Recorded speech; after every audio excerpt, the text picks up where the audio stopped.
নিউটনের গতিসূত্র যদি আমাদেরকে পড়তে হয়, তোমাদেরকে বলে রাখি, নিউটনের গতিসূত্র যদি পড়তে হয় তো ভরবেগের ধারণাটা অবশ্যই দরকার, তার সাথে সাথে বলের ধারণাটাও আমরা দরকার। তো বলের ধারণাটা তো অবশ্যই আমরা প্রথম গতিসূত্রে পড়বো।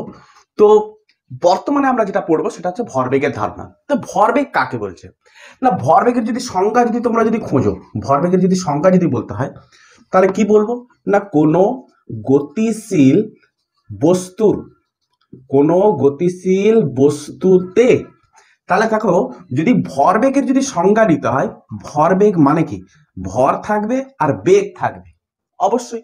তাহলে বেগ কোন বস্তুতে থাকতে পারে, যদি আমাদের কাছে স্থির বস্তু হয়, যদি স্থির বস্তু আমি যদি ধরে থাকি, তো স্থির বস্তুর ক্ষেত্রে কোনো বেগ আছে কি, না বেগ তো ইকুয়ালস টু জিরো।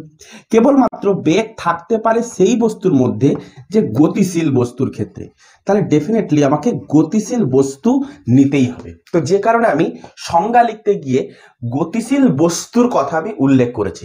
তো কোনো গতিশীল বস্তুতে ভর ও বেগের সমন্বয়ে সমন্বয়ে যে গতীয় ধর্মের সৃষ্টি হয়, যে গতীয় ধর্মের সৃষ্টি হয় তাকে ভরবেগ বলে। তো ভরবেগের যদি আমাকে ফর্মুলা বার করতে বলে তাহলে ভরবেগ কিভাবে সৃষ্টি, তাকে ভরবেগ বলে। তাহলে ভরবেগের যদি ফর্মুলা যদি আমাকে জানতে হয় তো আমি কিভাবে ভরবেগের ফর্মুলা পাবো, দেখো ভরবেগের সংজ্ঞার মধ্যেই আমার পড়ে আছে ভরবেগ সমান কি হয়ে থাকে, না ভর ও বেগ, তার মানে ভর আর বেগের গুণফলকেই আমরা কি বলবো, ভরবেগ। তো ভরবেগকে আমরা যেহেতু মোমেন্টাম, ভরবেগের ইংরেজি নাম হচ্ছে মোমেন্টাম, তো লিনিয়ার মোমেন্টাম, যেহেতু এক্ষেত্রে গতিশীল বস্তুগুলো একটা রৈখিক তলে গতিশীল, সেহেতু আমরা ভরবেগ বা একে আমরা রৈখিক ভরবেগ দ্বারাও প্রকাশ করতে পারি। তো রৈখিক ভরবেগকে আমরা পি চিহ্ন দ্বারা যদিও প্রকাশ করে থাকি, তো পি ইকুয়ালস টু ভরকে আমরা এম চিহ্ন দ্বারা প্রকাশ করব, বেগকে আমরা ভি চিহ্ন দ্বারা প্রকাশ করব। তো P equals to M into V. তাহলে এটাই হচ্ছে রৈখিক ভরবেগের গাণিতিক ফর্মুলা। আচ্ছা, তো ভরবেগের একক কি দাঁড়াবে যদি আমাকে একক বার করতে বলে, কার একক, ভরবেগ, ভরবেগকে আমি পি চিহ্ন দ্বারা প্রকাশ করতে পেরেছি। তো ভরবেগের একক যদি আমাকে বার করতে হয়, একটা সিজিএস এ বার করব, আরেকটা কিসে বার করব, না এসআই তে বার করব, একটা সিজিএস এ আরেকটা এসআই তে। তো ভরবেগের যদি সিজিএস এ একক যদি বার করতে হয় তাহলে ভরের আমার সিজিএস একক জানা প্রয়োজন। তাহলে ভরের সিজিএস একক কি হয়ে থাকে, না ভরের সিজিএস একক গ্রাম। আচ্ছা, বেগের সিজিএস একক কি হয়ে থাকে, বেগ সমান কি হয়ে থাকে, আগেই আমি বলেছি বেগ সমান কি হয়ে থাকে, সরণ বাই সময়। তো সরণের সিজিএস একক কি, না সরণের সিজিএস একক হচ্ছে সেন্টিমিটার, সময়ের সিজিএস একক হচ্ছে কি সেকেন্ড। তো সরণ বাই সময় সেন্টিমিটার বাই সেকেন্ড। তো বেগের সিজিএস পদ্ধতিতে একক কি, না বেগের সিজিএস পদ্ধতিতে একক সেন্টিমিটার বাই সেকেন্ড। তাহলে বেগের সিজিএস পদ্ধতিতে এককটা আমাকে কি করতে হবে, গ্রামের সাথে গুণ করতে হবে, সেন্টিমিটার বাই সেকেন্ড। তাহলে একে ফাইনালি আমরা এইভাবেই লিখতে পারি, gram into centimetre by second. কেউ আবার এরকম করেও লিখতে পারে যে gram into centimetre into second to the power -1। তিন ভাবে লিখলেই চলবে। এসআই পদ্ধতিতে কি করব, না এসআই পদ্ধতিতে দেখো kilogram into metre by second. তাহলে একে আমরা কি লিখতে পারি, kilogram into metre into second to the power -1। দেখো কিলোগ্রাম কেন, না ভরের এসআই একক হচ্ছে কিলোগ্রাম, বেগের এসআই একক হচ্ছে মিটার পার সেকেন্ড। বেগের এসআই একক কি করে আসছে, না বেগ সমান কি হয়ে থাকে, সেই একই রকম বার করে সরণ বাই সময়। তাহলে বেগের যদি এসআই পদ্ধতিতে একক বার করতে হয়, সরণেরও এসআই একক চাই, সময়েরও এসআই একক চাই। তাহলে সরণের এসআই একক হচ্ছে কি মিটার, সময়ের এসআই একক হচ্ছে কি, না সেকেন্ড। তাহলে মিটার বাই সেকেন্ড। তাহলে বেগের এসআই পদ্ধতি একক কি মিটার বাই সেকেন্ড, যেটাই আমি এখানে লিখেছি। তাহলে ভরবেগের এসআই পদ্ধতি এককও আমি বার করতে পারলাম। তো ভরবেগের মাত্রা যদি আমাকে বার করতে বলে, মাত্রা, তাহলে কিভাবে মাত্রা বার করব, না মাত্রা বার করার জন্য লক্ষ্য করো, হয় তুমি ফর্মুলা থেকে বার করো, না হলে তুমি একক থেকে বার করো। তো একক থেকে বার করাটা আমি সব থেকে বলবো যে বেস্ট। কেন, না এককের মধ্যে তোমার সবকিছু ইনবিল্ড কি রয়েছে, না gram into centimetre by second. Gram কাকে নির্দেশ করছে, ভরকে, ভরের মাত্রা সংকেত কি, না ভরকে আমরা এম চিহ্ন দ্বারা প্রকাশ করে থাকি, গ্রাম হয়ে গেল, ইন্টু লিখো ইন্টু সেন্টিমিটার, সেন্টিমিটার কাকে প্রকাশ করে, দৈর্ঘ্যকে। তাহলে দৈর্ঘ্যের ইংরেজি নাম হচ্ছে কি লেন্থ, তাহলে লেন্থের এল, তাহলে দৈর্ঘ্যের মাত্রা সংকেত হচ্ছে কি এল, তাহলে এল। ডিভাইড চিহ্ন রয়েছে, ডিভাইড দাও, বাই সেকেন্ড রয়েছে, সেকেন্ডের মাত্রা সংকেত কি, না সেকেন্ড হচ্ছে টাইম, টাইমকে নির্দেশ করছে, তো টাইমের মাত্রা সংকেত হচ্ছে টি, ক্যাপিটাল টি। তাহলে ক্যাপিটাল টি লিখে দিলাম। তাহলে কি পেলো, এম এল টি কে যদি আমি উপরে নিয়ে যাই সূচকের নিয়ম অনুসারে M L T to the power -1 third bracket দিয়ে তুমি কি করবে, ক্লোজ করে দেবে। তাহলে ভরবেগের মাত্র সংকেত আমাদের এইখানটায় উপস্থিত। তাহলে একক জানলাম, মাত্র সংকেত জানলাম, তো এইটুকুই তো আমরা জানলাম। তো ভরবেগের ধারণা কি এর থেকে ক্লিয়ার হয়ে গেছে? না, এখনো পর্যন্ত ক্লিয়ার হয়নি, ক্লিয়ার হতে বাকি আছে। সাপোজ ধরো এখানে একটা কাঁচের কাঁচ আছে, এখানে একটা কাঁচ আছে, তুমি ধরো সম আকারের সমান ভরের দুটো মার্বেল নিয়েছো। কি নিয়েছো? মার্বেল, দুটো মার্বেল নিয়েছো। একবার কি করলে, এটা ধরো প্রথম মার্বেল, এটা হচ্ছে দ্বিতীয় মার্বেল, দুটো একই ভরের, একই ভরের। ক্লিয়ার করতে পেরেছি? এবার দুটো একই ভরের, এবার কি করলাম, একটা মার্বেলকে কাঁচের উপরে আমি রেখে দিলাম, একটা মার্বেলকে আমি কি করলাম, এই কাঁচের উপরে রেখে দিলাম, এটা হচ্ছে কি কাঁচ। আরেকটা মার্বেলকে আমি কি করলাম, কিছুটা উপর থেকে কাঁচটার উপরে ফেলে দিলাম। তাহলে আমরা কি দেখব, যে প্রথম ক্ষেত্রে মার্বেলটাকে যে আমি রেখে দিয়েছি, এর দ্বারা কাঁচের কোনো পরিবর্তন হবে কি? না। কেন? জাস্ট খালি এরপরে আমি রেখে দিয়েছি। ক্লিয়ার হয়েছে? কারণ রেখে দেওয়ার কারণে কি দেখলাম, যে কাঁচের কোনো পরিবর্তন হয়নি, কিন্তু ওই দ্বিতীয় মার্বেলটাকে কিছুটা উপর থেকে যখন আমি কাঁচের উপর ফেলে দিলাম, তখন কি হলো, কাঁচটা এখানটায় কি হলো, ভেঙে গেল। এইখানটায় কি হলো, কাঁচটা ভেঙে গেল। ক্লিয়ার? তাহলে এখান থেকে আমি কি বুঝলাম, তাহলে এরও ভর এম ছিল, এরও ভর এম ছিল, কিন্তু এর ক্ষেত্রে বেগ কত ছিল, V equals to 0, U equals to 0, প্রাথমিক বেগও 0 ছিল, অন্তিম বেগও 0। কিন্তু এর ক্ষেত্রে কি হলো, যখনই আমি বস্তুটাকে ছেড়ে দিলাম, তখন কি হলো, এই বস্তুটা কিছুটা বেগ প্রাপ্ত হলো। তাহলে বেগ প্রাপ্ত যদি হয়, তাহলে কি দেখবো, বেগ প্রাপ্ত হওয়ার জন্য কাঁচটাকে কি করে দিয়েছে, ভেঙে দিয়েছে। তাহলে বেগ যদি প্রাপ্ত হয়, তাহলে এই জায়গাটায় বস্তুটার বেগ কত হয়েছে না ভি, বস্তুটার ভর তো এম ছিল, তাহলে অন্তিমে প্রাথমিক অবস্থায় ইউ তো 0 ছিল, তাহলে অন্তিমে তার কোনো একটা মান চলে এসছে, কিন্তু এক্ষেত্রে তার প্রাথমিক বেগও 0, ভিও 0, অন্তিম বেগও 0, তার মানে এর ক্ষেত্রে ভরবেগ কত পাবো না এম ইন্টু 0, তার মানে ভরবেগ 0। এর ক্ষেত্রে আমরা কি দেখলাম, এম ইন্টু ভি, তার মানে ভরবেগ এম ভি। তাহলে এক্ষেত্রে বেগ প্রাপ্ত হওয়ার জন্য তার মধ্যে একটা ভরবেগ কি করেছে, গ্রো করেছে। তাহলে আরো উঁচু থেকে যদি আমি ফেলতাম, তাহলে আরো বেশি বেগ প্রাপ্ত হতো, তো ভরবেগ আরো বেশি হতো, তাই না? তাহলে বেগ যদি বৃদ্ধি পায়, ভরবেগ তাহলে কি হবে, বৃদ্ধি পাবে। যখন আমি বলতে পারি এম হচ্ছে কি ধ্রুবক, যখন এম হচ্ছে কি ধ্রুবক, তাহলে পি প্রপোর্শনাল টু আমি কি বলতে পারি ভি, তাহলে ভরবেগ বেগের সাথে সমানুপাতিক। আরেকটা এক্সাম্পল তুমি লক্ষ্য করো, তুমি আরেকটা এক্সাম্পল লক্ষ্য করো।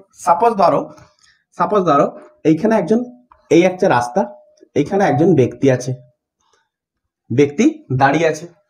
এবারে দুজন ব্যক্তি, একজন কি করছে, একজন কি করেছে না সাইকেল চালিয়ে যাচ্ছে, একজন সাইকেল চালিয়ে যাচ্ছে, আরেকজন কি হয়েছে না আরেকজন ওই রাস্তা বরাবর একটা গাড়ি চালিয়ে যাচ্ছে। আরেকজন কি করেছে না গাড়ি চালিয়ে যাচ্ছে। ক্লিয়ার? তো দুজন ব্যক্তি। তাহলে এবারে তুমি লক্ষ্য করো, এই লোকটা তো যেমন আছে তেমন, এবারে এই লোকটার ভর কত না, এই লোকটার ভর কম, আর গাড়ি সহ লোকটার ভর অনেকটা বেশি। তাহলে M greater than of small M, capital M greater than of small M. এবারে দুজনে কি করেছে, একই বেগে যেতে আছে, এও ভি বেগে যাচ্ছে, এও ভি বেগে যাচ্ছে। ক্লিয়ার হচ্ছে? তো এবারে তুমি লক্ষ্য করো, এই এমটাকে আমি ধরে নিলাম 100 কেজি, আর এই এমটাকে আমি ধরে নিলাম 10 কেজি। আচ্ছা, দুজনের বেগ কত না 2 মিটার পার সেকেন্ড। তুমি এবারে বলো যে এই সাইকেলটা যদি এই ব্যক্তিকে আঘাত করে, এই ব্যক্তির কোনো ক্ষতবিক্ষত হবে কি, ব্যক্তির দেহে কোনো মানে হয়তো ব্যক্তিটা পড়ে যাবে, এর থেকে বেশি এর শরীরের অন্য কোনো অসুবিধা কিন্তু আসবে না। কিন্তু এই গাড়িটা যদি এই ব্যক্তিকে আঘাত করে, তাহলে এই ব্যক্তিটার কি হতে পারে, হাড় পা ইত্যাদি ভাঙতে পারে, উপরন্তু শেষ পর্যন্ত নিহতও হতে পারে। তাহলে কেন নিহত হতে পারে না, এই বস্তুটার ভর বেশি হওয়ার কারণে কি দেখতে পাচ্ছি না, এই বস্তুটার ভরবেগ কত না ভর গুণিতক বেগ, তাহলে ভর হচ্ছে 100, বেগ হচ্ছে 2, তার মানে কত আসছে 200 kilogram into metre per second. আচ্ছা সাইকেল আরোহীটার ক্ষেত্রে তুমি লক্ষ্য করো ভরবেগ কত আসছে, না ভরবেগ 10 গুণিতক 2, তার মানে কত আসছে 20 kilogram into metre per second. তাহলে দুজনের বেগ একই হওয়া সত্ত্বেও দুজনের ভর আলাদা হওয়ার জন্য ভরবেগের পার্থক্য ঘটেছে, যার ফলে গাড়িটার দ্বারা এই ব্যক্তিটার উপর মানে আঘাতজনিত প্রভাবটা সাইকেলের তুলনায় অনেকটাই বেশি বলে মনে হচ্ছে, বেশি হচ্ছে। তাহলে এক্ষেত্রে আমরা কি বুঝতে পারলাম যে দুজনের বেগ একই হওয়া সত্ত্বেও ভরের পার্থক্য হওয়ার জন্য ভরবেগের পার্থক্য ঘটে থাকে। তাহলে কি বুঝতে পারলাম যে এই ভরবেগ বৃদ্ধি পাবে যদি আমি ভরটাকে বৃদ্ধি করি, যখন বেগ হচ্ছে কি স্থির, বেগ হচ্ছে ধ্রুবক বা স্থির। তাহলে আমরা কি বুঝতে পারলাম যে ভরবেগের পরিবর্তনটা ভরের পরিবর্তনের দ্বারাও পরিবর্তনশীল। কিভাবে পরিবর্তনশীল, না ভর যদি বৃদ্ধি করি ভরবেগ বৃদ্ধি পাবে, ভর যদি হ্রাস করি ভরবেগ হ্রাস পাবে, অর্থাৎ পি সমানুপাতিক এম। পি সমানুপাতিক আমি কি বলতে পারি, এখানে ক্যাপিটাল এম না করে তুমি যদি স্মল এম করো তাহলে ভালোই হয়। তাহলে পি প্রপোর্শনাল টু এম, তাহলে ভরবেগ ভরের সাথে সমানুপাতিক ভাবে পরিবর্তিত হয়। তাহলে এটাই বলতে চাইছি যে নিউটনের গতিসূত্র যদি পড়তে হয় তাহলে তোমার আগে ভরবেগের ধারণাটা থাকা প্রয়োজন। তাহলে বেগ পরিবর্তন হলেও ভরবেগের পরিবর্তন হয়, ভর পরিবর্তন হলেও ভরবেগের পরিবর্তন হয়। তো বেগ যখন পরিবর্তন করব তখন ভরকে স্থির রাখবো, যখন পরিবর্তন করব তখন বেগকে আমরা স্থির রাখবো বা ধ্রুবক রাখবো। ক্লিয়ার হয়েছে? তো নিউটনের গতিসূত্র যদি আমাকে পড়তে হয় তো ভরবেগের ধারণাটাকে আগে জেনে নাও, এরপর আমরা নিউটনের গতিসূত্র। তো নিউটনের তিনটে তো গতিসূত্র, তো তিনটে গতিসূত্রের মধ্যে কি আছে, তো এবার আমরা দেখব নিউটনের গতিসূত্র। তো বিজ্ঞানী নিউটন এই ভরবেগকে তিনি কি বলেছিলেন, একটা আলাদা নাম ধরে বলেছিলেন। কি বলেছিলেন জানো, যে গতির পরিমাপ। গতির পরিমাপ বোঝা গেছে? এই ভরবেগের একটা আলাদা নাম দিয়েছিলেন। তো গতির পরিমাপ এই কারণেই বলেছেন, আমরা উদাহরণ থেকেই বুঝতে পারছি যে ভরবেগের ভর আর বেগ এই দুটো মধ্যে যে কোনো একটা যদি পরিবর্তিত হয় তাহলে কিন্তু ভরবেগের পরিবর্তন হচ্ছে, তার ফলে গতির পরিমাণটাও হ্রাস বৃদ্ধি হচ্ছে। তাহলে এই জন্যই তিনি গতির পরিমাণটা বলেছিলেন। তো ধীরে ধীরে আমাদের লেকচার যখন বাড়তে থাকবে তেমনই আমরা বুঝতে পারবো। তাহলে নিউটনের গতিসূত্রের প্রথম গতিসূত্র কি বলছে, না প্রথম গতিসূত্র বলছে এটাই যে বাহ্যিক বল প্রযুক্ত না হলে, বাহ্যিক বল প্রযুক্ত না হলে, আগে শর্ত প্রযুক্ত না হলে স্থির বস্তু চিরকাল, স্থির বস্তু চিরকাল স্থির থাকবে এবং গতিশীল বস্তু চিরকাল সমবেগে একই সরল রেখা বরাবর গতিশীল থাকবে। তো দ্বিতীয় গতিসূত্র কি বলছে, তো দ্বিতীয় গতিসূত্রকে দুভাবে বলা যেতে পারে।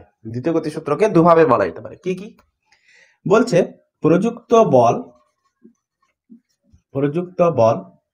ভরবেগের পরিবর্তনের হারের সহিত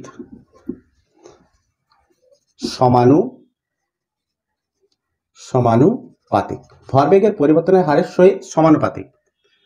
বল যেদিকে প্রযুক্ত হয় ভরবেগের পরিবর্তন সেই দিকে ঘটে। তৃতীয় গতিসূত্র কি বলছে, না এই বলছিলাম যে এই গতিসূত্রটাকে একটু আলাদাভাবে বলা যায়, অথবা দিয়ে লিখে রাখো, অথবা গতিশীল বস্তুর ভর অপরিবর্তিত থাকলে বস্তুর উপর প্রযুক্ত বল বস্তুর ভর ও ত্বরণের গুণফল হয়। বল যেদিকে প্রযুক্ত হয় ভর বেগের পরিবর্তন সেই দিকে ঘটে। ক্লিয়ার? তো এটাকে নিউটনের দ্বিতীয় গতিসূত্রটাকে আরেক ভাবে আমরা সূত্রটাকে ডিসকাস করতে পারি। এটা ফর্মুলা বেসড, F = ma, এই ফর্মুলা বেসড। ক্লিয়ার? তো এই ফর্মুলাটা যখন আমরা নিউটনের দ্বিতীয় গতিসূত্র পড়বো তখনই আমরা ডিসকাস করব। তো পরের লেকচার আমাদের ফার্স্ট ল হতে চলেছে। তো তৃতীয় গতিসূত্রটা লিখে রাখা আপাতত। থার্ড ল, তো থার্ড ল কি বলছে? থার্ড ল বলছে এটাই, বস্তুর উপর প্রযুক্ত ক্রিয়া বল প্রতিক্রিয়া বলের